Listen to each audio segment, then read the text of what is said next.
Okay, I think we'll go ahead and get going. My name is Andrew Wilder. I'm the Vice President of the Asia Center here at USIP. And on behalf of USIP, let me welcome you here. It's good to see a room full of people interested in a very topical topic.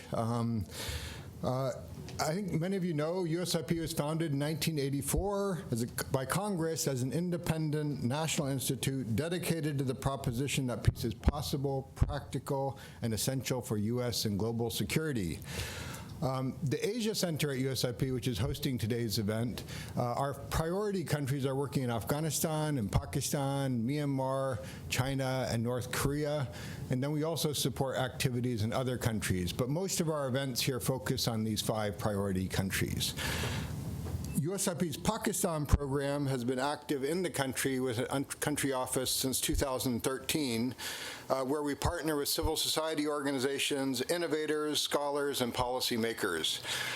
We have supported programs across the country focusing on tolerance of diversity, which is the main focus of our work in Afghanistan, using arts, media, and culture to foster dialogue, peace education, and also working with the police services of Pakistan to increase citizen engagement with the police. Another major focus of our work, both in Pakistan but also back here in Washington, is to convene local peace builders as well as key stakeholders on a variety of topics like we're having today that are essential to, I think, these kind of issues related to Pakistan. Today's focus is to discuss the U.S. Pakistan bilateral relationship at a particularly critical time.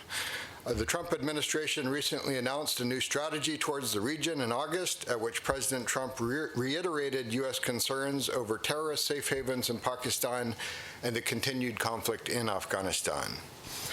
The new strategy indicates that U.S. is running out of patience with Pakistan and is looking for new ways to influence Pakistan behavior.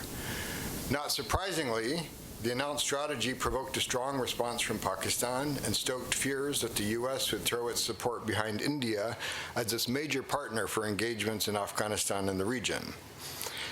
Despite the fraught relationship, there are still efforts to remain engaged. This is illustrated by the recent visit by Pakistan's foreign minister here in Washington, who we hosted here in USIP a couple weeks ago. Also, last week's senior U.S. delegation visit to Islamabad, the revived meeting of the Quadrilateral Cooperation Group in Oman earlier this week with representatives from the U.S., Pakistan, Afghanistan, and China, which served as an additional platform for dialogue on shared security and counterterrorism interests in the region. And there's also planned upcoming visits by the Secretary of State and Secretary of Defense to the region. So today's discussion will present varied perspectives on where U.S.-Pakistan relationship can go from here. Our Asia Center Associate Vice President Mueed Yusuf will moderate the discussion and introduce the panelists. And with that, I'll turn it over to you, Mueed. Thank you. Thanks. Good afternoon, everyone. Thanks for joining us again.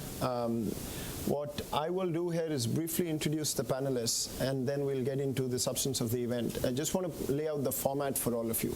Rather than sort of the usual panel where each of the speakers would speak for about 10 to 15 minutes, this is going to be a conversation / debate. So I've requested the panelists, and you keep your watches out because they won't listen to me, to speak for no more than 3 minutes as putting out their opening remarks, answering a question, a policy question, which is if they were advising the U.S. president right now, what would be their suggestion on what to do with the U.S.-Pakistan relationship. After that, we'll have a moderated discussion among the panelists here for a while, and then I promise to leave at least half an hour for all of you to chip in with your questions and comments. So we'll go with that. Very quickly, to introduce the panelists, although none of them require an introduction, but from my left to right, Laurel Miller is a senior foreign policy expert at the RAND Corporation. Very recently left the State Department, where she was the acting special rep for Afghanistan and Pakistan, and prior to that, the principal deputy special representative in the same office. Ambassador Zalmay Khalilzad is has been U.S. ambassador to Iraq, to Afghanistan, U.S. presidential envoy to Afghanistan, and also U.S.'s permanent rep to the United Nations from 2007 to 9. To my right, Vikram Singh is the Senior Advisor for National Security and International Policy at the Center for American Progress. Before that was the Deputy Assistant Secretary of Defense for South and Southeast Asia, and has also been the Deputy Special Representative for Afghanistan and Pakistan at the State Department.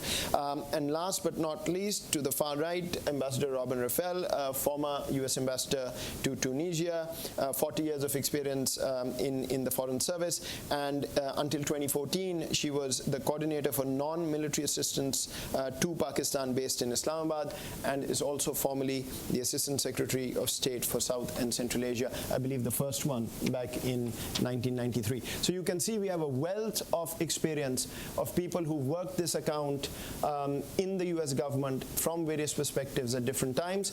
But these are also panelists who've actually studied this relationship and analyzed it for years in their own individual capacities. Couldn't have had a better one, I can promise you that, and we're in for some excitement. I'll give you that one too. If it's okay, let me begin from my left and go down for opening remarks, and then we'll have a conversation. This is on. Yeah. I'll start with an observation about the nature of the dysfunction in the U.S. Pakistan relationship, and then a comment on how I think it would be better to think about how to resolve or reduce that dysfunction. And I think we can get into some more specifics about what U.S. policy we all think should be as we go forward.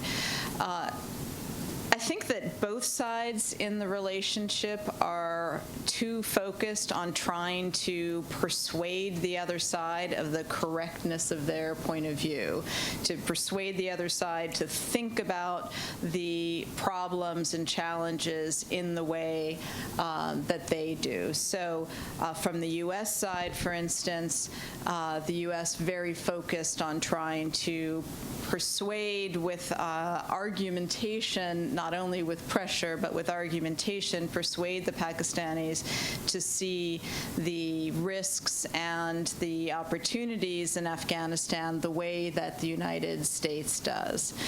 I liken this to the problem of road rage.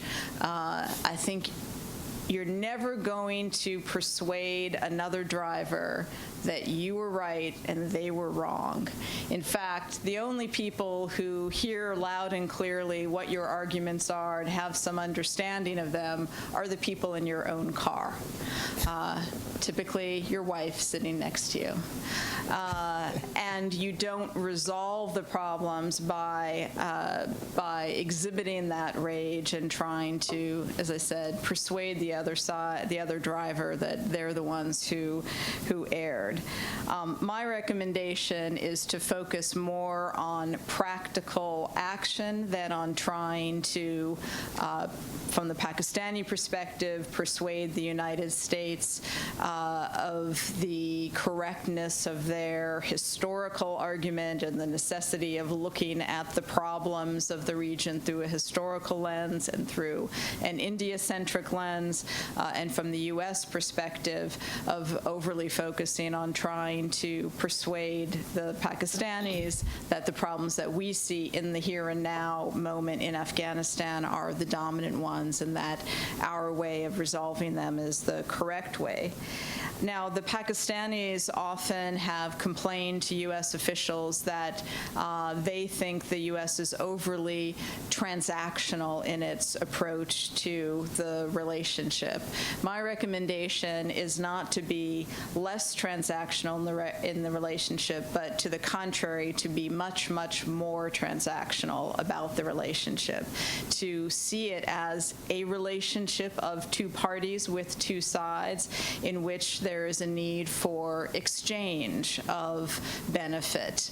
And in through that perspective, I think what the United States needs to see is not only what are the ways to pressure Pakistan to take seriously U.S. concerns, but to make a clearer case as to what is on offer for Pakistan. And I don't mean carrots in the sense of financial assistance. I mean, what is it that the United States is prepared to do in terms of its strategy in the region and its vision of the relationship to attract the Pakistanis to something that can be of mutual benefit.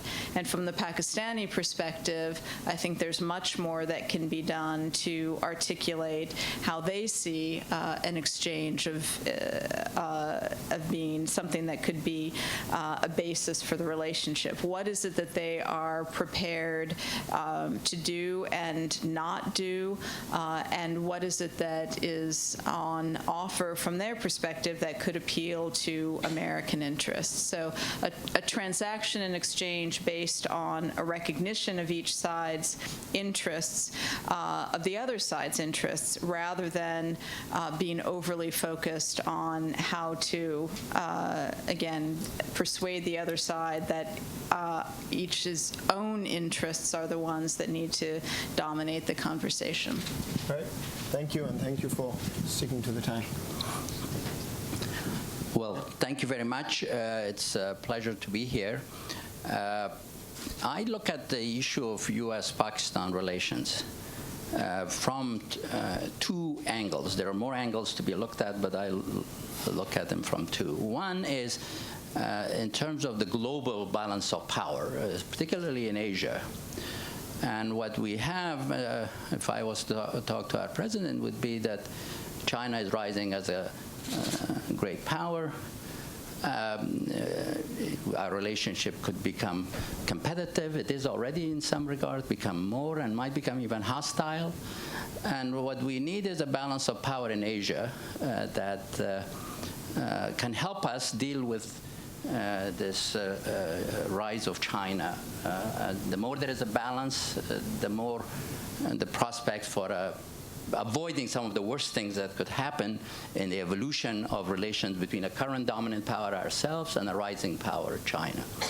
And in that regard, our relationship with India is very important.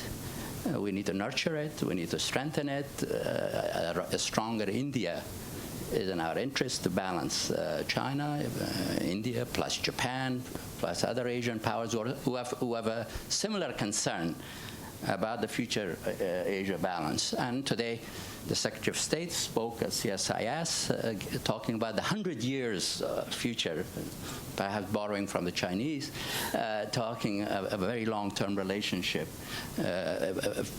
Indo-Pacific, a very ambitious era that's coming. That will have implications for our relations with Pakistan, given the, unfortunately, zero-sum way and these two have been thinking about each other. And that's going to have a complicating effect on our relations with Pakistan, despite our effort that each relationship is important in its own right and we value it. It is inevitable. Second is the issue of another big global issue is terrorism, extremism. It's one of the big challenges of our time, perhaps. I don't know how you would rank it, given other concerns. And there, Pakistan could be a partner. We could develop, because it can play an important role, but it is part of the problem right now. And so the two put together, it makes for a very difficult relationship. I would think it's very important that we try to change Pakistan's policies on support for extremism and terror, which has cost us a lot in Afghanistan. We've not only in terms of resources that we have spent to build the Afghans, to reestablish the Afghan state. Not only we have lost a lot of lives, our reputation, our security is all at stake. We have embraced the objective that we won't allow Afghanistan to become a place from which terrorists could once again attack us. And Pakistan has been undermining that for the most part. It's not completely, but for the most part. It's been, we have been constrained in our approach because Pakistan is important.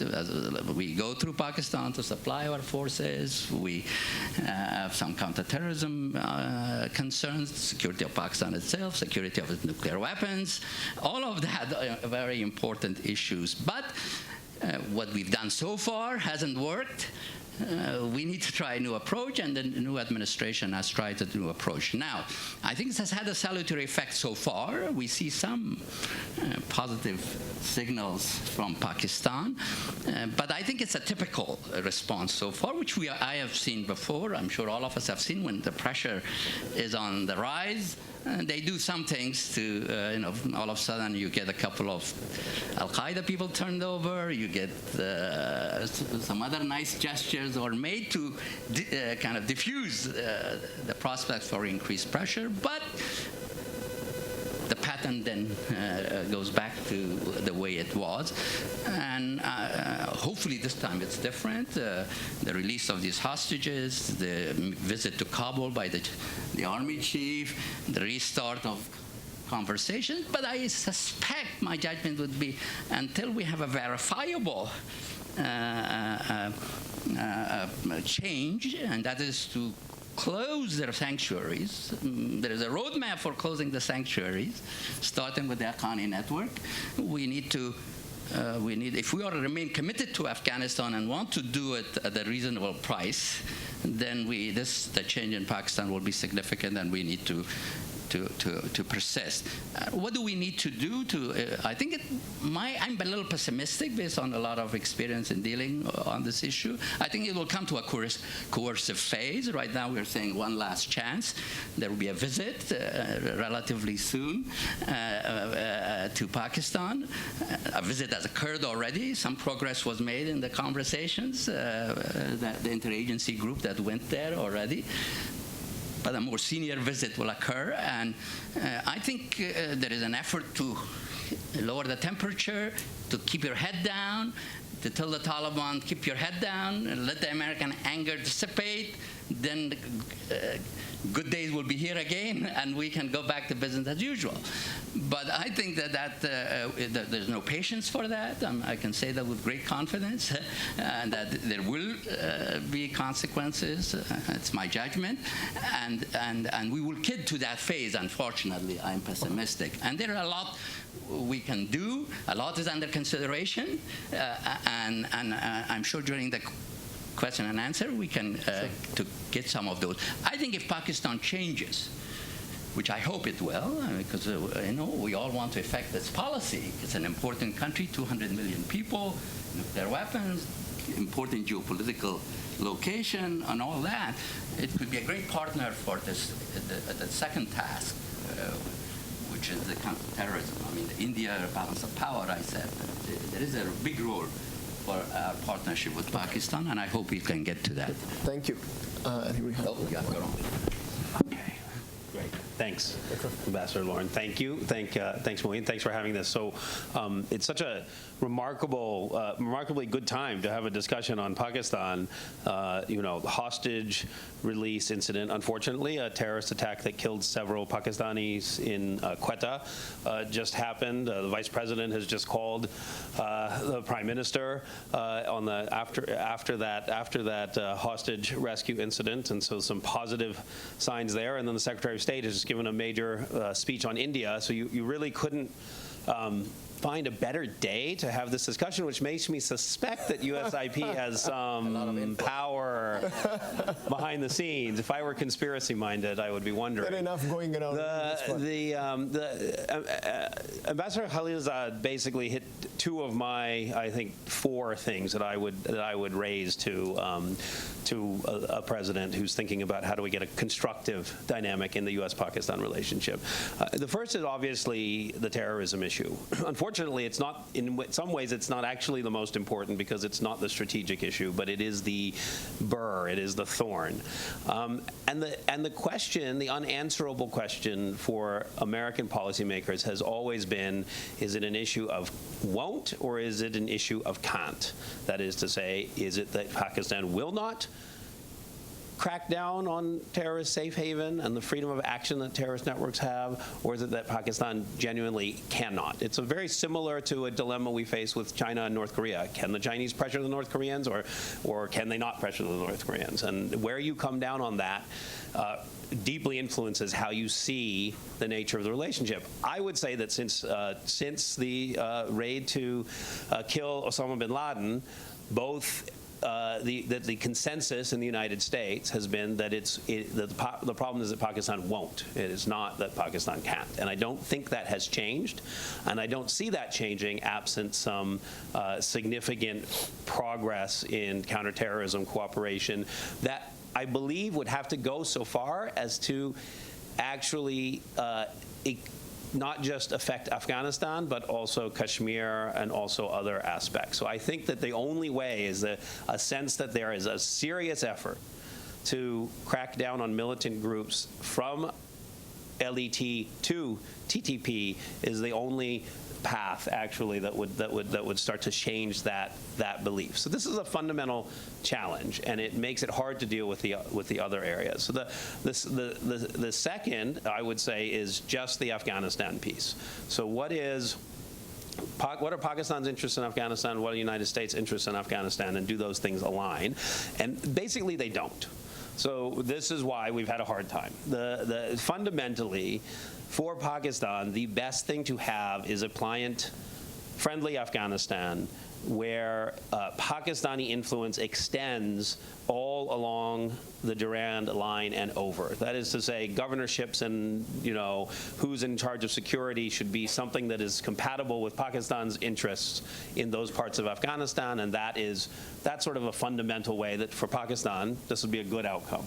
For the United States, that's not the case at all. And whether it's the United States welcoming Indian cooperation, whether it's the United States wanting to see Afghanistan as a place from which it can project power and maintain its counterterrorism capabilities, whatever that may be, these issues are at odds. And so that's the first area of interest that would require attention from a president trying to fix our policy. The next is the sort of regional context. So Pakistan has tilted towards China. And China is trying to invest very heavily in Pakistan. There's a sense, I think, among Pakistani leaders that maybe we've got the relationship we need with China and the opportunity to have massive investments, China-Pakistan economic corridor, et cetera. Pakistan's place in China's vision of its Belt and Road Initiative and how it's building connectivity westward is both potentially a great opportunity for Pakistan, but also likely a double-edged sword for Pakistan. One, the commitments will probably be far less beautiful than they look, because that is the history of these kinds of commitments from China. And two, they will come with lots of strings attached. So that leaves you in a situation where the United States seems to be pretty comfortable, bipartisan comfort with a very robust India relationship, and the Pakistanis are seeing a China relationship as in some ways a hedge and in some ways an opportunity to get resources into Pakistan that dwarf anything that Western countries are going to be able or willing to provide. And so you've got a little subset of the global strategic balance issue. And I think if you start looking regionally now, is Pakistan going to, once again, every several years, Pakistan plays a pivotal role for the United States, whether that's after 9/11, whether that's the opening to China, whether there are regular moments where Pakistan-U.S. relations become extraordinarily important, and Pakistan and the United States behave as allies for a brief moment. Are we going to have another one of those moments, or are we shifting to a world in which essentially China, Pakistan, and then a handful of countries scattered across the region, maybe Sri Lanka, almost certainly Cambodia, who knows with some of these other countries, are sort of one side, and the United States, India, Singapore, Japan, Australia are sort of on another side. And this is interesting because one of those dynamics is Pakistan on the democratic community of nations supporting a continuing constructive international order, or is it more on the Chinese side of this equation, which is a desire to revamp the international order in a way that's more favorable to China's perceived interests? And how that plays out with Pakistan will be key. And so for the United States, looking at how you shape those decisions becomes a critical factor. And I'm sure I've hit my 3 minutes, so I shall stop. Doing pretty good, actually. Okay, let's see if I can follow suit here. Thanks very much. Always a pleasure to be back at USIP. I'm going to return to the more parochial, immediate, as much as I appreciate all of these strategic issues, and I share all of these concerns and analysis. But let me return to the more parochial, which is the recent policy changes, the recent policy speech, and Pakistan's response. The first thing I would say, and both to the U.S. government and to the Pakistani government, is this whole debate has gotten far too emotional.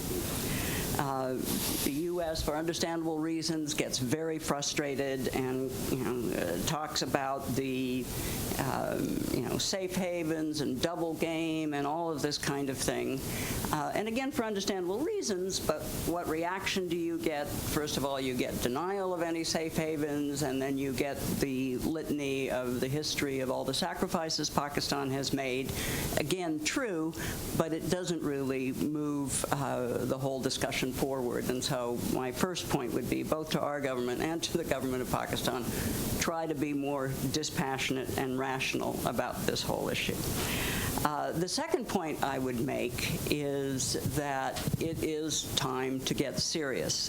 And getting serious for the U.S. side does not mean wagging our finger more vociferously and saying, this time we really are serious and you have to do what we want or else there will be consequences unspecified but dire. And Pakistan's response to that, which is not the desired response, is, well, we really don't need the United States or their aid. We do stuff on our own, and we have options, and we'll put off the visits by American officials, and we'll go to Moscow, and we'll go to Beijing, and so on and so forth. And oh, by the way, we will remind the American audience of what they did a million years ago in the 80s, of supporting the madrasas and inviting Jalaluddin Haqqani to the White House, where Zal was Ambassador Khalilzad. That isn't true. Haqqani never came to the White House. That's a Photoshop. No, that's not a Photoshop. The misidentification of the person who was Maulawi Khalis. Okay, Khalis. Okay, but whatever. Same kinds of guys, and Ambassador Khalilzad had a lot more hair. I did. That was Photoshop.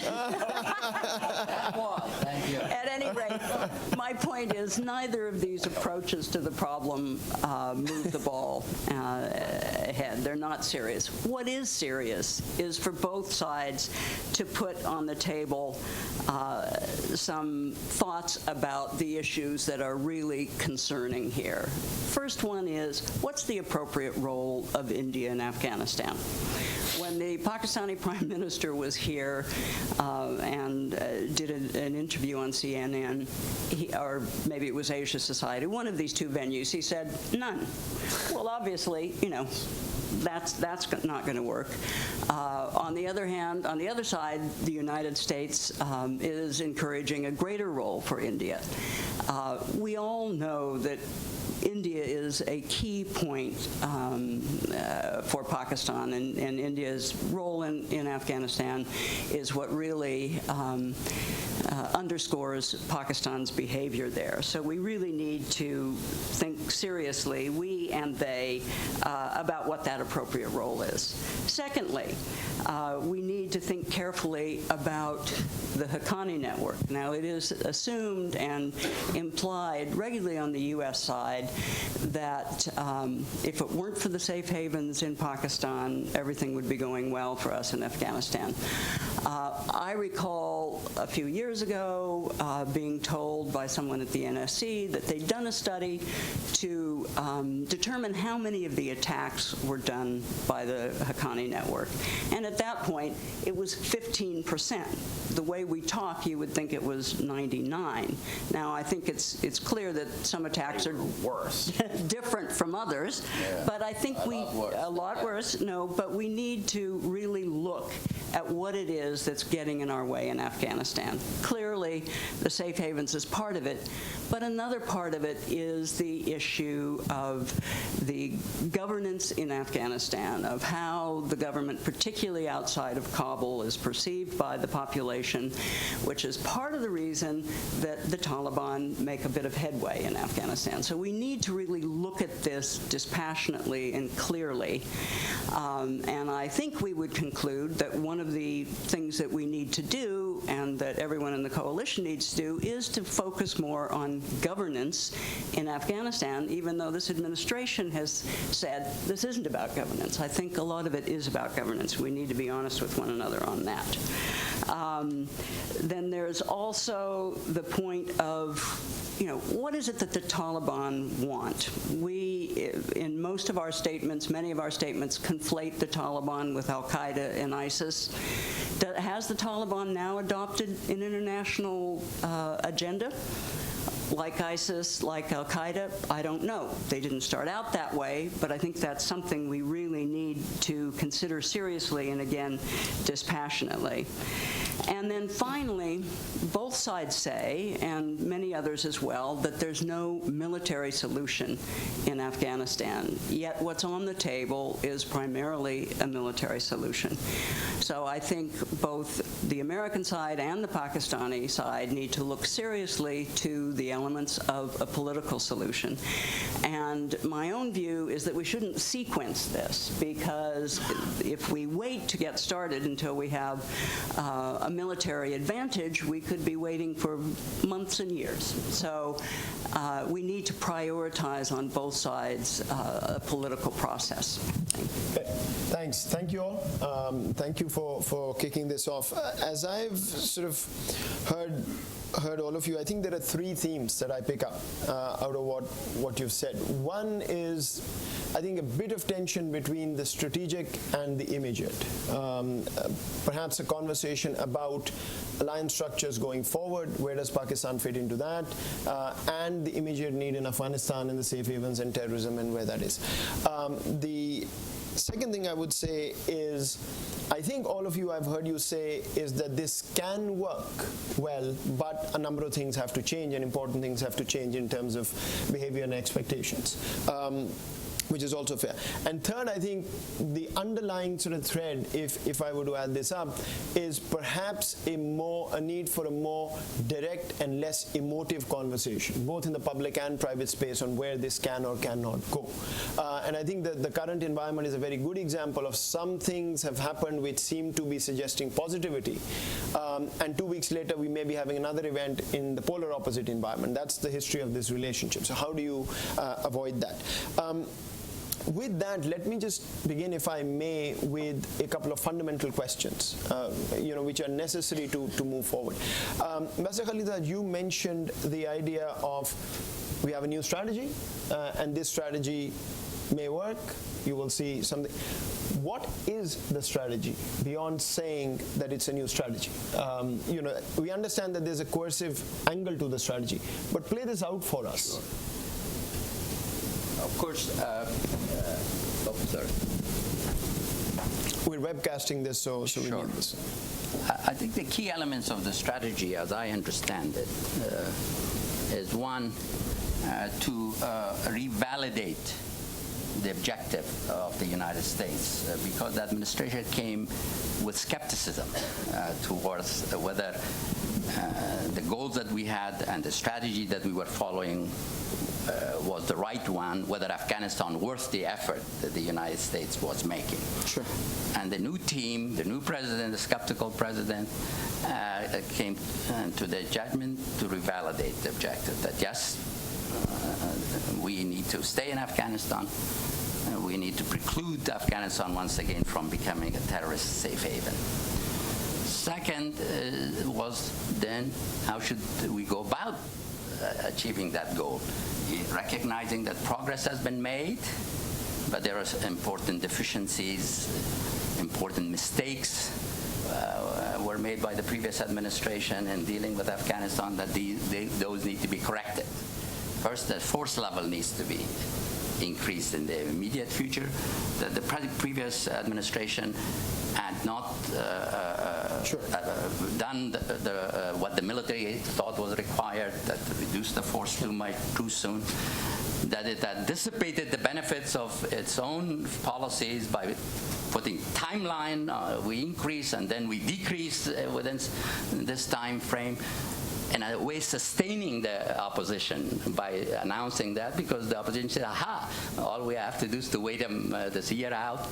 So they were enabling the opposition to some degree almost. Three, signaling that the Taliban were not our adversaries, more or less.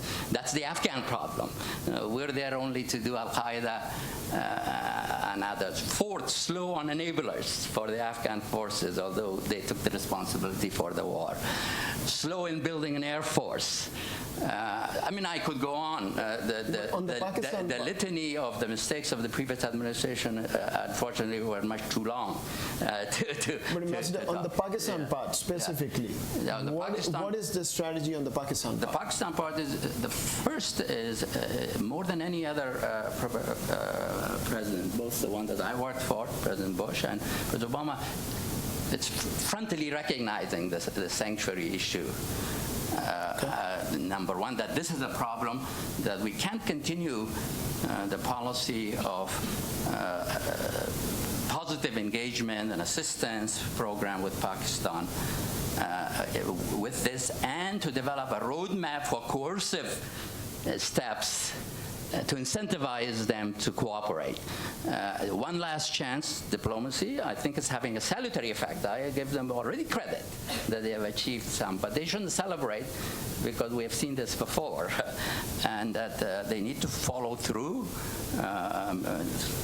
The next step is likely to be, if they don't cooperate, to take them off of the list of being a major non-NATO ally. The following that, put some people on sanctions list. They can't travel to the United States. If they have bank accounts, be frozen. The next step is target some. The next thing, I mean, we could go on. There is a long list of steps that would have to be. Okay, let me, if I can come to Vikram, and then I'll come to you, Laura. This is a debate in this town that goes on. Coercion, what does coercion mean? Don't coerce, it may not work. I want to ask you, which Ambassador Khalilzad has rightly pointed out, there are steps that can be taken. There's no question if the US decided it can make a mess of Pakistan in terms of how the pressure could go up. The question is the returns. Is there a coercive path that allows commensurate returns in Afghanistan, or the larger strategic piece that we've talked about? I mean, I would really echo Robin and defer to both Laurel and Robin. I don't see Pakistan sort of finally bending to coercion. I think that's just. I think that's a bit fanciful. I think it works in tactical situations when you're like, this matters and we've got to do this, and you can get something done. Where, especially as we just saw, the New York Times has covered saying there was a SEAL team ready to go. So I'm sure that had a salutary effect on the Pakistanis' willingness to move quickly to avoid that. But I think that this is a strategy that is spoken of right now in holistic terms. There were lots of the right words, but the only actual material investments we're seeing were increasing some troop levels, relatively modestly, but increasing troop levels in Afghanistan, taking out the timeline, and saying we're going to be tough on you, Pakistan. The diplomatic strategy, political strategy, the resources that would go into that, the economic aspects of what that's going to look like, how you help a country, both countries actually, deal with poor governance, corruption, and things like that. I don't see any substance, any actual. There's no stuff. There's no there. Where's the beef on those parts? So I think Laurel and Robin probably are better positioned to speak to this than I am. But that's my feeling. Okay, I'll let you defend your. That administration. But I would say, first of all, I think it's important to recognize that there is no one I know within the U.S. government that doesn't agree with the desirability of eliminating the safe havens, of achieving some kind of change in Pakistan's strategic approach. The debate is all centered on what is the feasibility of achieving that. And I do think that sometimes gets lost in the emotion of the debate. I think it's important to recognize that the new administration's strategy explicitly requires a change in Pakistan's behavior in Afghanistan. That is baked into the strategy, the terms of the strategy.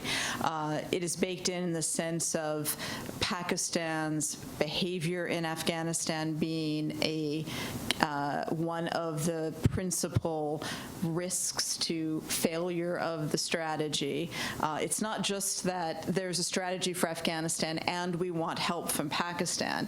It is, in fact, in the strategy's own terms, required to achieve that. So if you don't achieve that under the terms of the new strategy, the strategy will not succeed.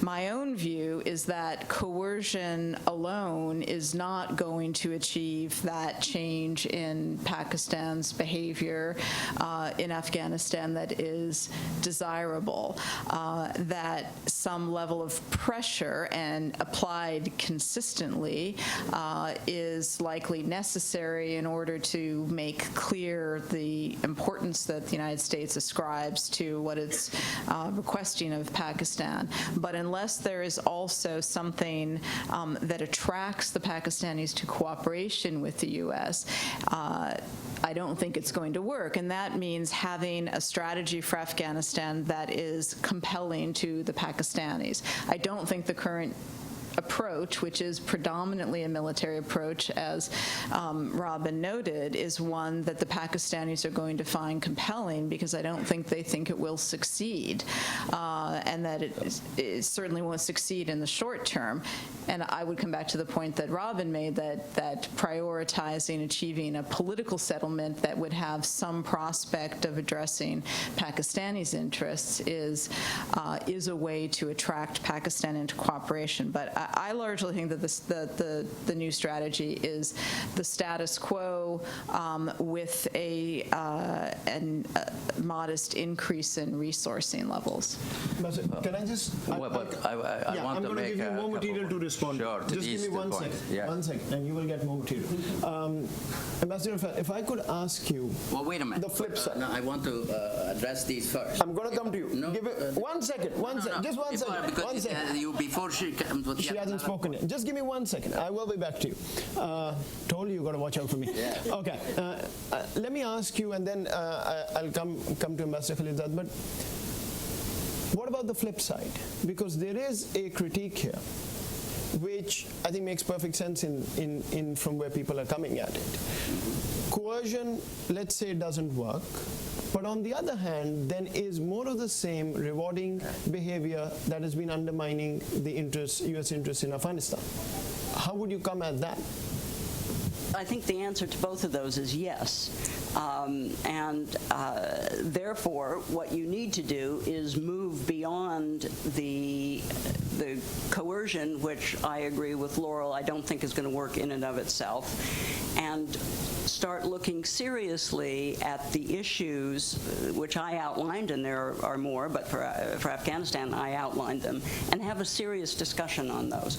Ambassador Khalilzad made a good point, which was we've tackled the safe haven issues directly. It's not that nobody ever said anything about safe havens. That's been the subject, from time immemorial. But we did tackle it more bluntly. But we need to get into a dialogue about it, not you do what we say, or there's going to be sanctions. So I think it's really serious discussions about the issues. Well, several things. One, I think sometimes we speak with greater confidence about what will work, what won't work, than perhaps is justified, because our record of being able to predict what countries will do is very poor. I don't want to go back, even in this particular region, it's very poor. So we need to be a little more humble when we talk about complex issues and what will work, what won't work. That showed more of a prejudice rather than real hard-headed analysis, in my view, which is we thought the Soviets would never leave Afghanistan and they would win. And I remember as a young analyst going to endless meetings about how the Soviets were going to prevail.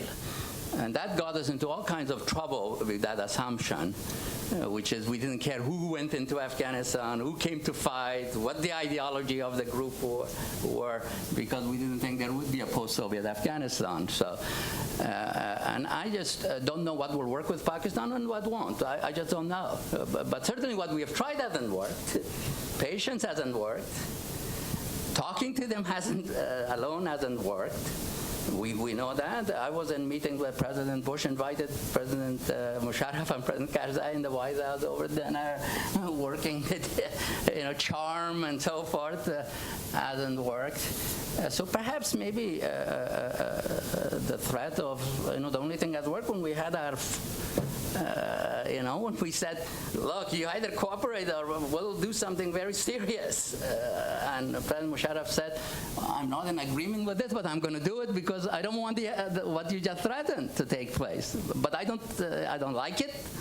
I don't think this is the right thing to do. So sometimes a combination, and I'm never saying one shouldn't have what Robin said and what others have said, we should have serious conversation. Who would say we shouldn't have serious conversation? I mean, could anyone say, anybody who has got any degree of responsibility to our national security would oppose a serious conversation? The question is, when is a conversation really serious? When is the other side going to take you seriously? And I believe that a combination of coerciveness plus, I would say, also putting a lot of positive things on the table for Pakistan. I favor that. I'm perhaps the more hardline person here on the panel in terms of coerciveness. But I also think we should put something positive on the table if they cooperate. And I also believe Afghanistan and us, we should be sensitive to Pakistani legitimate security concerns. That has to be part of it. But I do believe as far as the negotiations with the Taliban are concerned, that as long as they think that time is on their side, and they're not going to negotiate seriously, I think we need to have a little more this new strategy work itself. And I'm sure there will be time for negotiations if this strategy works. I don't know whether this strategy will work. I'm not saying that I know it will work. A lot of things can go wrong. Some things can go right. A lot of things could go right.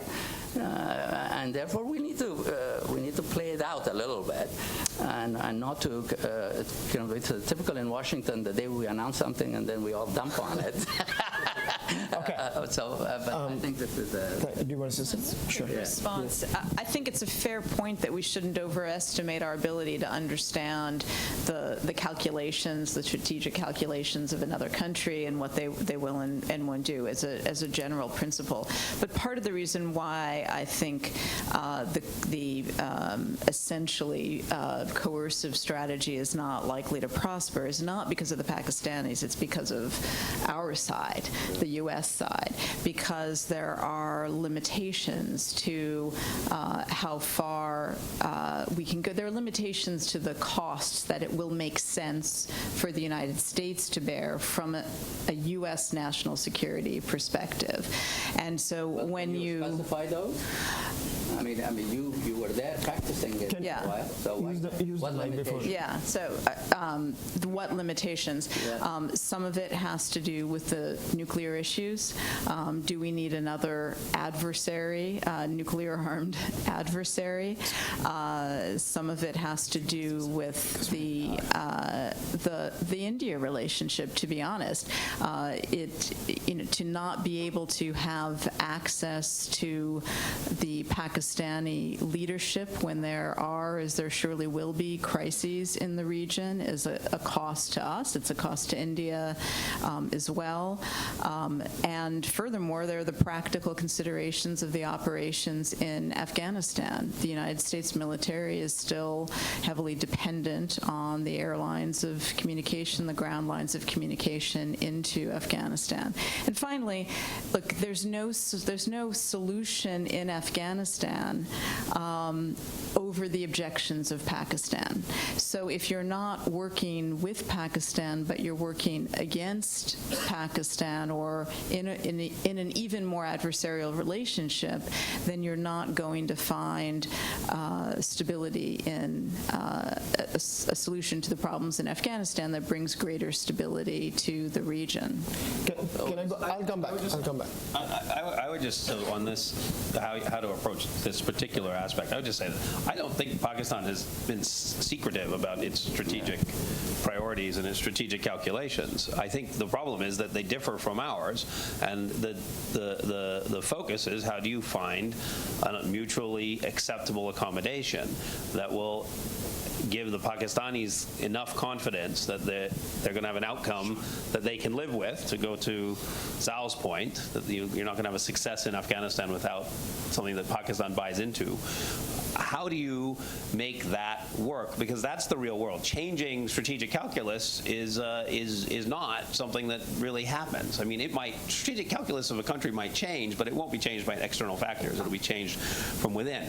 A fundamental challenge to this, and something that a new administration coming in can sort of do a reset on, is how do you deal with the bifurcated nature of the Pakistani state? So how do you deal with the strategic calculus of the Pakistani military and intelligence apparatus versus the strategic calculus and needs of the Pakistani civilian government? And is there a more constructive approach to that? Most of the time, what has happened has been a necessary but ultimately counterproductive reliance on, and therefore reinforcing of, the military domination of the Pakistani state. That, I think, is actually a fundamental challenge to Pakistan's long-term stability and viability. Very short, two fingers. Yeah, I think that the strategic calculations, policies, I would say, are not just driven by domestic factors. I'm sorry, it's also driven by, how likely it is that you can achieve it. What's the price you're going to pay for it? Is the price worth pursuing that? Or can you live with something slightly less than the ideal? And I think that we have tried some of the points that people have made. I mean, we've been there now for, 15 years? Even from my limited experience, I was instructed to go to see President Musharraf and offer him whatever is reasonable to get an agreement on the sanctuary issue. And I have to say, President Karzai, I called him the night before saying, the American ambassador is coming, whatever you two agree is acceptable to me, too. And it isn't that one hasn't tried. I am a little different, and perhaps, I have a lot of regards for you, that the Pakistani calculus is known, what it is. I frankly don't know what the heck they want. What do they want in Afghanistan? I think that's a good question to ask. Well, because, do they want, you're saying they want governors of eastern provinces and southern provinces selected by Islamabad? Is that? They've never said that. They say we want a peaceful Afghanistan. Okay, let me ask the other panelists. Maybe they can say. Robin, why don't they say it? If you do one, I will do two. Let's, they don't say it to the Americans. Ambassador You're assuming Khalilzad they is- know. My cards are falling all over the place. Okay. Okay. We'll be quiet. I told you this could go on. Robin, let me ask you one thing and then answer whatever you want. I think there's a point here, which is a strategic divergence that Vikram raises. There's a question of strategic interest. There's a question of what Pakistan wants. In my reading, you add up everything Pakistan talks about or wants. There is one word it will end up on. It's called India. Right. So now the question is, what is the way forward on that? Because it is also absolutely clear that the US has made a decision, or a clear priority has been laid out for, good, bad, ugly reasons. Is a separate debate. But how do you actually move forward when the India-Pakistan relationship remains where it is? Okay, well, And can you see what does that mean? No. What Now, does that mean? Let her answer. Let her answer. We'll ask On her. India, if you would, Robin, say, what does it mean on India? We're asking. Okay. We're asking. first of all, that's why the first thing on my list about which we need to they don't need have a moderator. serious discussions was India, of course. And I don't think either side knows what the end point is, but I do not think that we've had a serious discussion. It's much easier to put on what Pakistan wants in India. And I think, it's much easier to design a military policy than it is to have serious discussions. I totally agree. Who doesn't want serious discussions? I'm just saying they haven't actually happened on this point. Okay. Is it because of us? You think we haven't been ready to have serious? I think it's both. I think it's both. Okay.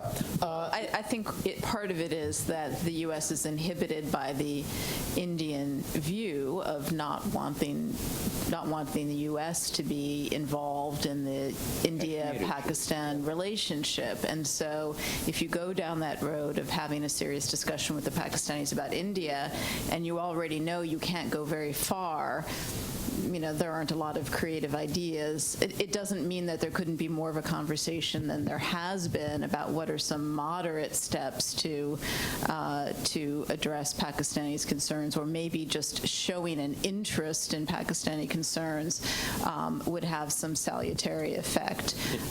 But there are limits to how far it can go. May I? No. Just a question that says, now what she has said is that You need a mic. You need a mic. People can't hear you. And before that, the Pakistan policy in Afghanistan is really affected in the Pakistani calculus, if I understood you correctly, because Pakistan would like us to do something for them on the Indian front. It isn't that they want something in Afghanistan in exchange for which there could be an agreement. You just raised because we are constrained about talking about on the other front. And is that what you meant? Ambassador Khalilzad, okay. Can I go to Vikram? That's why we haven't, that's a constraining factor on having a serious U.S.-Pakistan dialogue about what Pakistan wants vis-a-vis India. As I don't mean to suggest that there's a quid pro quo there, that Pakistan is trying to use the sanctuaries in Afghanistan issue and our concerns about Afghanistan as a way of leveraging us. So I'm going to come to Vikram, talk about a failed moderator. I apologize. So I would say, I think, well, maybe next time we should have 4 of us and 4 Pakistanis, and then we'd get real. I won't be moderating that much. Here's the thing. Having a serious dialogue that on recognizing that we have different strategic objectives does not mean accommodating their strategy. I am not against the coercive parts. I'm just saying the other parts need to be there too. So I think we're in a relatively similar place. Yeah. Because the reality is that the strategic ship is sailing. I mean, Pakistan, if you ask me, is actually at a point of diminishing returns and is throwing a rope and hoping that China will grab it and help it to be able to continue this path. India is moving. Right. India is moving. The United States-India relationship is moving. China is moving. And I think Pakistan has thought, the U.S. is tilting that way. We've got all these messes here. Let's see if we can't get something good out of China. It's good that the quadrilateral talks talks are continuing. It's good that the Chinese and the Pakistanis are saying they want to have a constructive role in supporting some sort of peace process, but there's not much there, to be honest. And I think that there's, so time can sometimes be on your side too. At the end of the day, if you look at the focus in India on jobs and economic growth and all of these, and innovation and all these other things, those are the things that Pakistan needs to figure out how it has the space to focus on for its own people and its own future. And that's where there's an avenue for sort of saying, let's figure out investing in Pakistan for its own people and future in a way that gives you guys the space to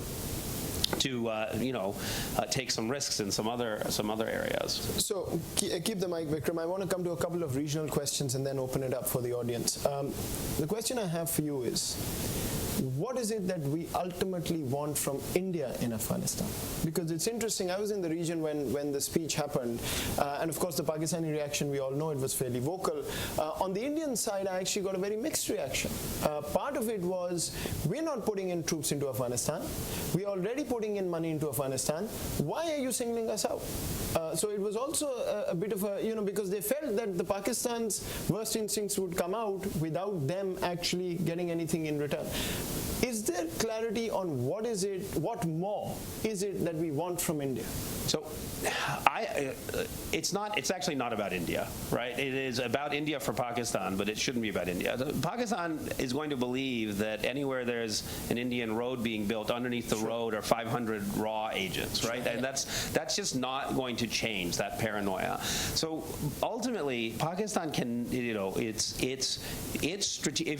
as long as it's demanding, basically has a paternalistic attitude to Afghanistan having to just accommodate being part of Pakistan's backyard, I don't think it's going to find satisfaction. What we want is for Afghanistan to be able to have constructive bilateral relationships with any country it wants to have those relationships with, and that obviously should include India. And India has poured $2 billion and lost many people to terrorism in Afghanistan. And I think the United States is never going to not support that kind of a role, while at the same time it will be willing to say, but maybe India should not take a security role. Maybe India should make sure there's high levels of transparency to reassure Pakistan that there's not something nefarious happening. And Kabul should be able to provide that insurance. The fact is the international community has to start treating Kabul and Afghanistan as a responsible state if it's going to ever become and be able to behave as one. And so the Pakistanis' concerns should be getting addressed through Kabul, and Kabul should be setting what it wants India to be doing inside Afghanistan. Okay. Laurel, if I may ask you, because you've sort of done this most recently in your official capacity, the larger region. The mention of Russia, Iran was conspicuous by its absence in the president's speech, and there were sort of questions on why. Russia is a player. We know there are now publicly reported sort of instances of Russia supporting the Taliban, the Iran connection as well. There's a larger piece to the U.S.-Iran relationship. We know where that is going, the tensions with Russia. Where does the rest of the region fall into this? And are we possibly looking at a scenario where these potential quote-unquote spoilers, or whatever you want to call them, do not see an interest in supporting the current U.S. strategy? Is there a U.S. strategy to counter that?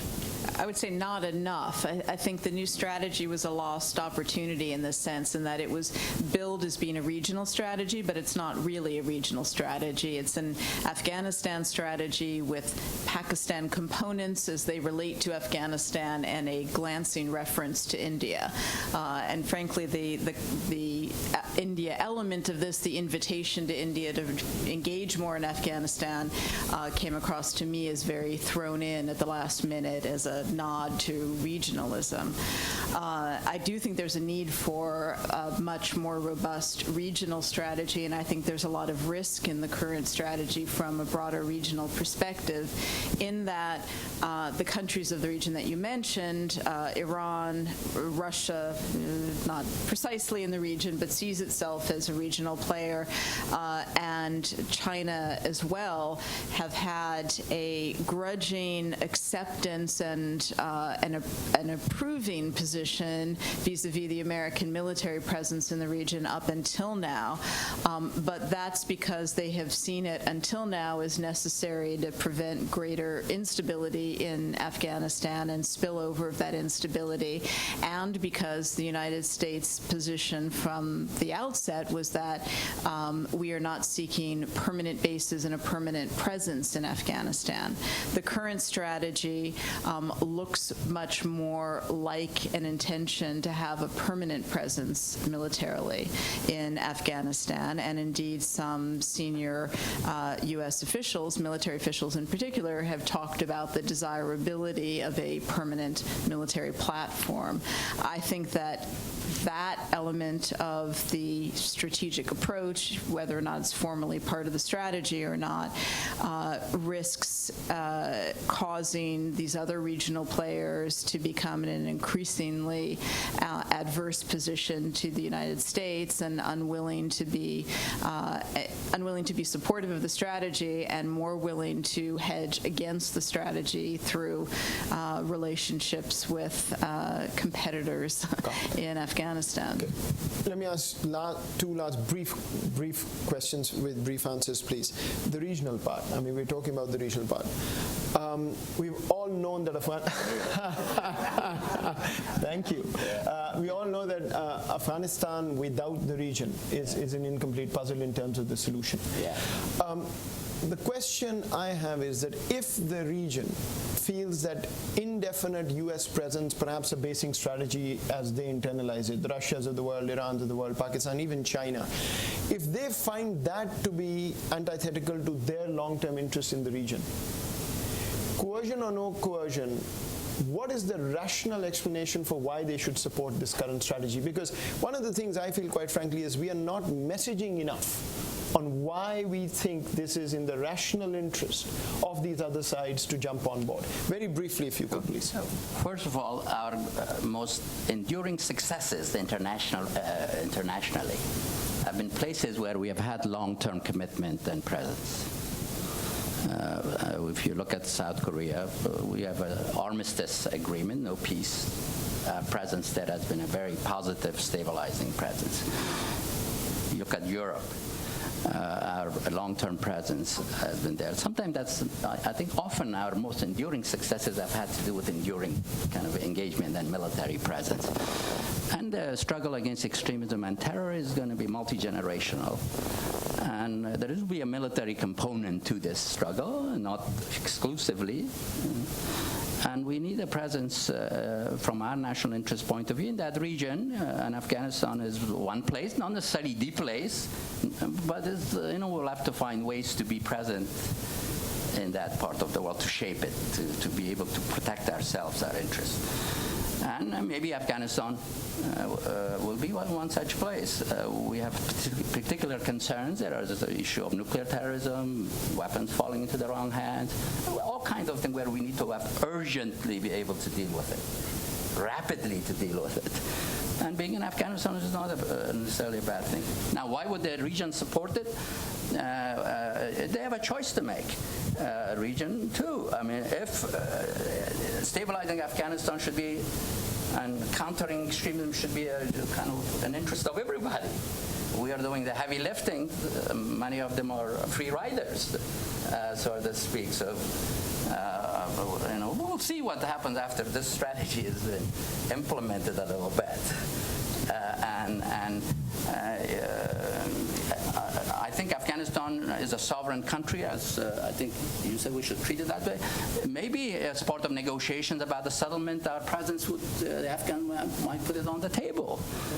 We never would like to be someplace where we are not wanted. We're not going to overthrow the government of Afghanistan and say, you must keep us there. But it really depends on so many factors. And therefore, I don't think we can even predict that. And I don't believe that we a priori say we do not want to maintain forces there. It would be like what the Obama administration did, that's saying we'll get out by the end of 2014. Well, welcome to Daesh, welcome to Taliban. And the reason in part that the regional players are playing with the Taliban is because Daesh emerged and they thought the Taliban are better than Daesh. Why not use one against the other? So there are costs to kind of announcing that you won't do X, Y, Z, you're going to get out. There are costs associated with it. The record is that it's not successful.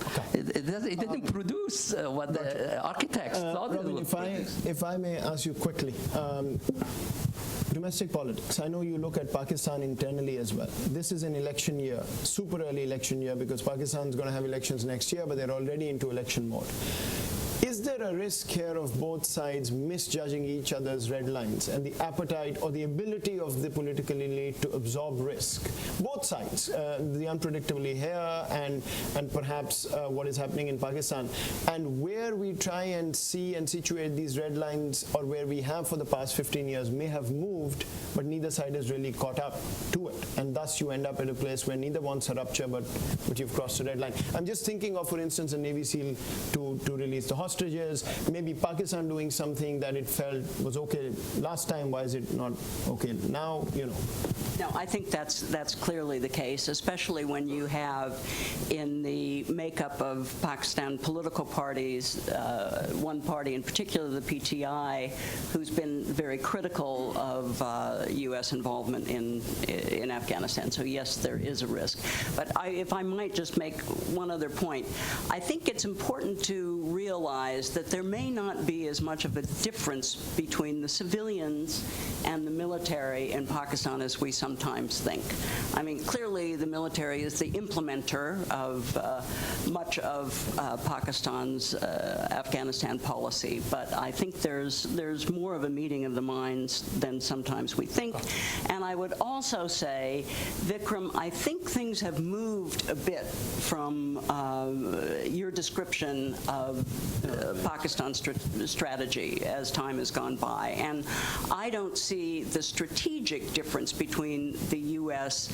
and Pakistan as great as it has been perceived in the past, provided we deal with the India issue. That's sort of the big one. So let me open it up. I will request the panelists to stay here for 5 extra minutes because we started late and had a very good conversation. I'll entertain in the order that I see the hands. Please introduce yourself and make it brief so that as many people as we can get in with their questions. Please. Thank you so much. First, with a note of thanks to USIP for the distinguished panel. I have a comment and a question. My name is Akbar. I'm a former World Bank official. First is the built-in question, how to deal with Pakistan. It looks like imposed charge, and there is a jury to announce a verdict.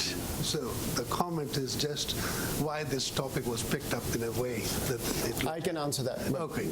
The second, my question is, actually, it seems that the failures of Afghan government are being implied on Pakistan. When you build relationship, there is need for more and more diplomacy, rather than using the term last chance of diplomacy. I think, as you said, it's correcting the point of view. There are perceptions and trust.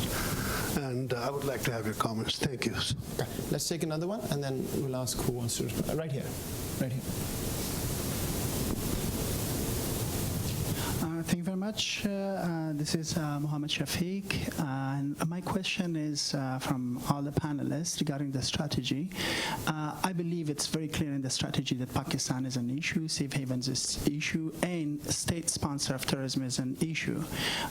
And also, probably everybody in this room realize that in the last 16 years, all the negotiations and diplomacy has failed. Otherwise, we wouldn't have sat here and debating about the issue.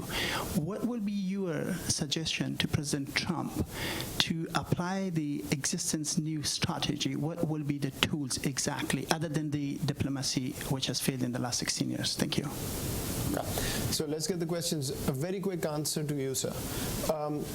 As institutions that provoke discussion and debate, I think it is important to call a spade a spade. The conversation in Pakistan, in this town, is about how to deal with Pakistan.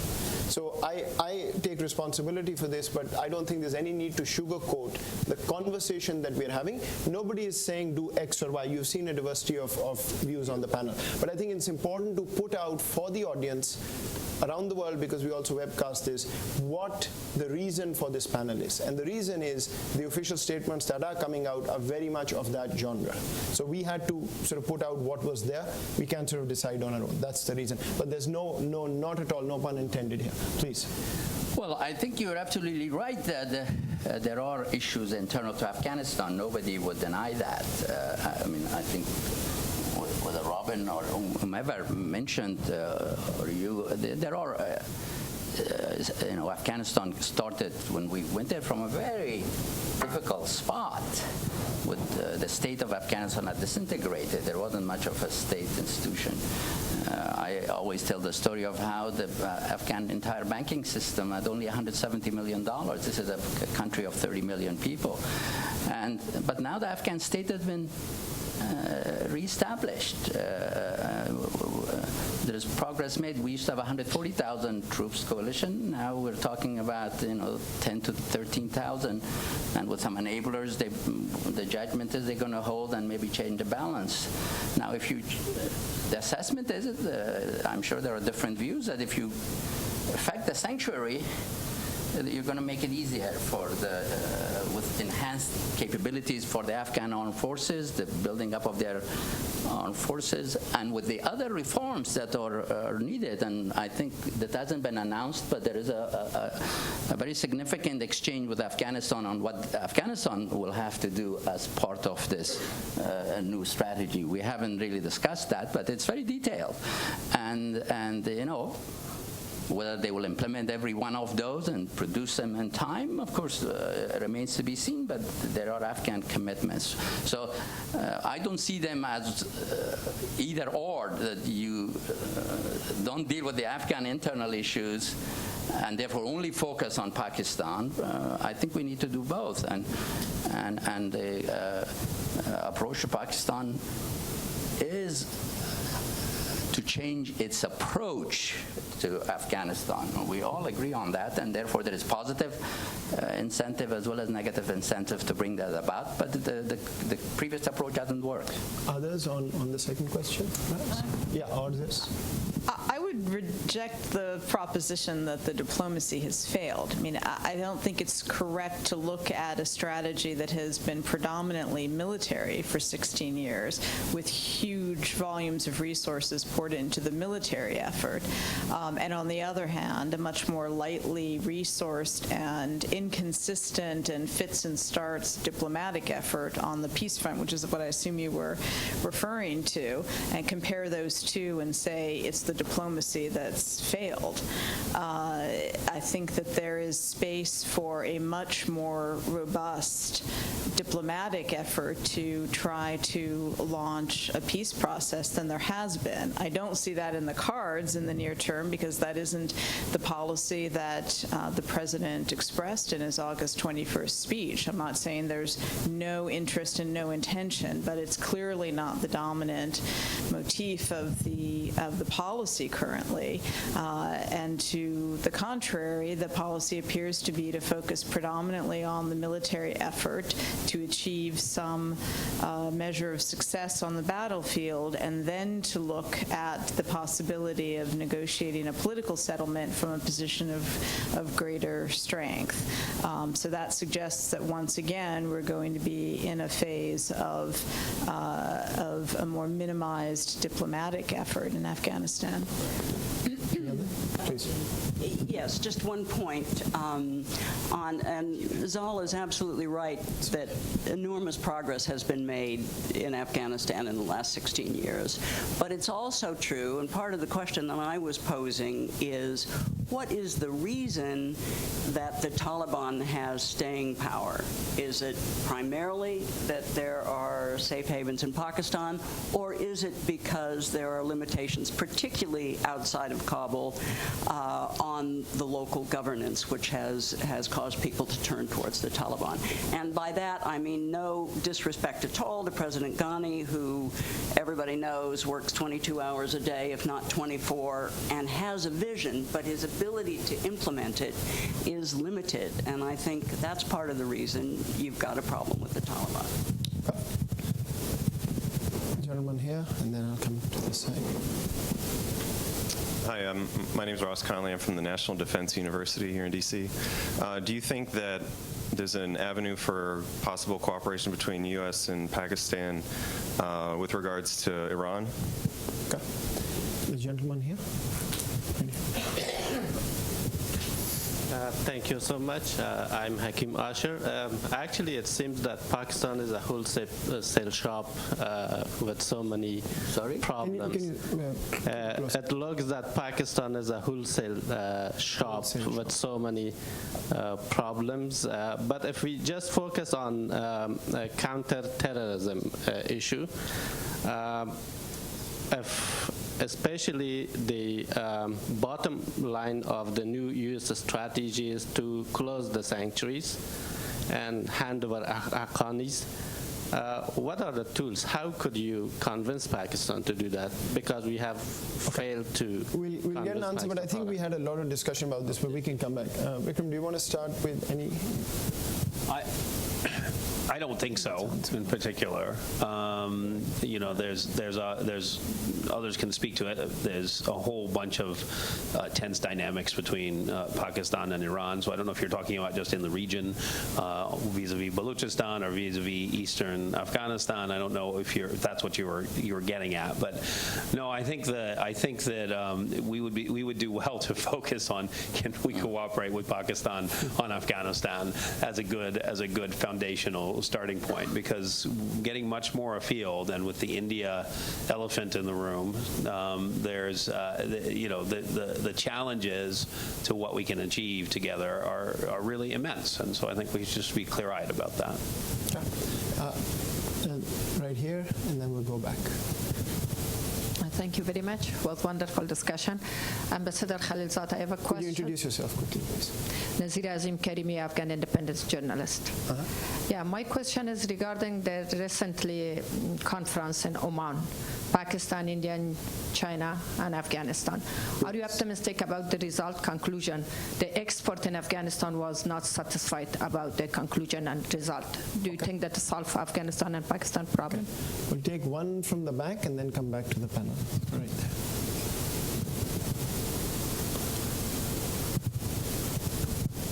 Hi, my name is Shweta Ramachandran. Quick question. Do you think the United States has any interest in helping India and Pakistan engage on a bilateral bilateral talks on Kashmir, for instance, and how important is that factor, do you think, playing out? Because that conflict is often, cited as the next melting pot in the region. So just wanted to hear your thoughts on that. Do you want to start, and then we'll come back? I'll comment on the talks in Oman. This is the quadrilateral coordinating group between involving the U.S., Pakistan, Afghanistan, and China. This is a group that met a number of times in the past, and it's the first meeting in over a year, maybe about a year and a half even. I think it's important to keep expectations of that format in check. It is a useful format for diplomatic dialogue about how to potentially launch a peace process, how to resolve some of the differences between Afghanistan and Pakistan, but it is not a forum for peace talks for Afghanistan, and it's not a forum that's likely to achieve dramatic breakthroughs. So I would advise having very modest expectations so as to not once again have unwarranted disappointment when it doesn't produce some dramatic breakthroughs, which I don't think is feasible. But it is useful for the U.S. and China to continue to engage on Afghan Afghan and Pakistan issues as a way of trying to bridge some of the gaps. On the Kashmir question, I would just say, I don't think the issue is, at least in the past, the issue has not been lack of potential interest on the part of the United States in being helpful on that issue. It's been a complete rejection by India of any involvement by the U.S. in the Kashmir issue, and I'm not questioning their reasons necessarily for that. It's just simply the fact that it's not possible for the United States to play a role in resolving the Kashmir issue without both of the directly involved parties being willing to see the United States play that role. I think that on the peace talks, I agree that the conditions are not in place for significant progress. I think the new strategy has to have some time to change the balance on the ground. We'll see whether that happens. And then I think there may be an opportunity for serious negotiations. Now, I'm not opposed to being always open to negotiations and engaging, including direct engagement with the Taliban. I'm not opposed to talking to people, including adversaries. But one has to be realistic. Success in the peace process is contingent on the conditions on the ground and the broader environment, and at the moment that's not we're not there, and that's why I think the Afghans are disappointed, the media, because nothing significant came out in terms of a press statement or press engagement after the Oman talks. But it was something positive, of limited utility.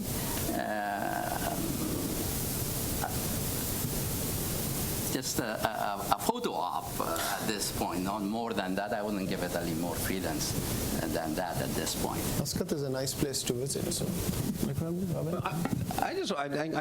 this is going to echoing back to Mohammed's question, but I think one of the themes here has been, well, we've tried diplomacy and it hasn't worked, so we need to go back to a more coercive approach. I'd actually completely invert that. I think that I don't honestly feel that we've tried diplomacy to the extent that we have in other situations, both recently and through history.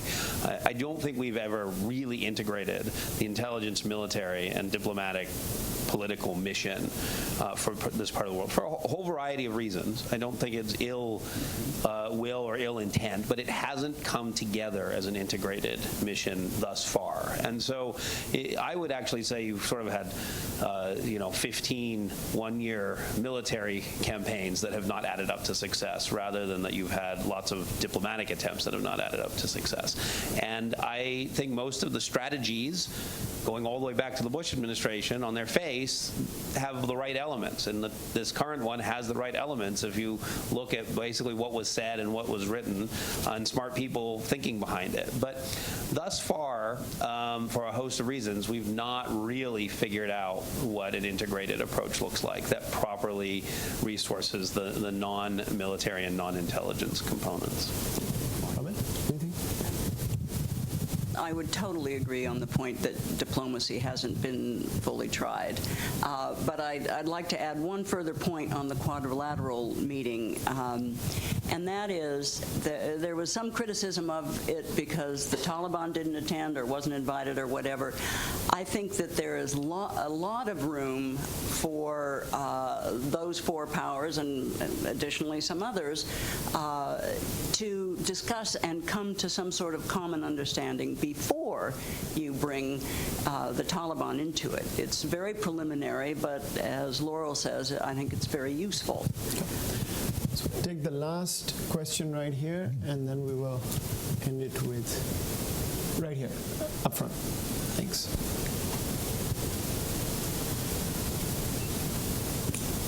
Hi, thank you. My name is Ian Solomon. I wanted to build on Vikram's point about an integrated diplomatic approach, and we haven't heard very much today about development. power infrastructure, energy, water, health services, education. And I'm wondering, is that because it's irrelevant, premature to talk about, overshadowed by security and other issues, assumed to be a given? Why is that not a bigger part of this conversation, and should it be? Good. That's a good question. Anyone? Well, do you mean in Afghanistan or in Pakistan? In Pakistan. In Pakistan. Well, I think there's less and less scope for the United States to be playing a role in that, because the United States assistance to Pakistan has been dropping rather precipitously. It's not that it's not important. I mean, obviously, from an internal Pakistani perspective, stabilizing the country, dealing with its security issues, dealing with these issues purely from a social welfare perspective is crucially important. The role of the United States in helping that is somewhat limited and is increasingly limited. So I think the fact that we're not discussing it here is because it's less and less a feature of U.S. policy. I mean, I would simply add it's not because it's not important. We know it's important. It is in part because it's overshadowed by these other issues. It's in part because there's less money. But I think it's also in part because the whole development theory, philosophy, how you really bring change is under challenge. And there's active dialogue, you would know, World Bank, NGOs, everywhere else, about how you actually are effective in doing that. I'm not at all confident we know the answer to that. So I think that's one reason we weren't. Can I just, to build on that and just to add, I think there's also been considerable frustration within the U.S. government about the results that have been achieved as a result of our investments in Pakistan and in Afghanistan as well. Let me just end by asking all the panelists one word. A year from now, Pakistani elections, you have a year to play, fighting season in Afghanistan. The U.S.-Pakistan relationship next year at this time, better, same, worse? Same. I think worse. I would say same. Same. No better, huh? All right, you've got your answer. 90 minutes well spent. So I'm not even going to try and summarize this. This is going to take me a while to internalize and absorb. But let me just end by saying, using the sort of moderator's prerogative to say that as the Institute of Peace, we work very hard on these kind of difficult issues. Looking at non-violent means to resolve conflict, to improve relationships, to further U.S. interest. And Pakistan is U.S.-Pakistan relationship is a particularly difficult one given the history behind it. But when sort of one goes through international relations training or teaches students, one of the things I always remember from my lessons and imparting that further is that when two countries feel that they are acting entirely rationally in self-interest, and there are people outside who can point to and say, yes, from their calculus, this makes sense. And if two countries with rational calculi end up in a collision course, chances are that's going to happen. And that's been my worry for this relationship, increasingly so that if you get into the US mind and the Pakistani mind from where they're coming at, it's very difficult to convince the other that there may be a change that is needed. One hopes it doesn't go there, but you've heard the complexities here. We don't have a clear answer precisely because very, very good, smart, sensible minds have worked on this issue, and yet it in some ways challenges us still. So with the hope that we can find a way forward in the interest of the region, the US and everybody else, please join me in thanking the panelists, and thank you all.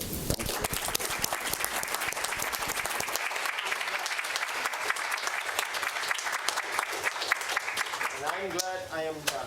Yeah. Thank you. It does well. Good tried.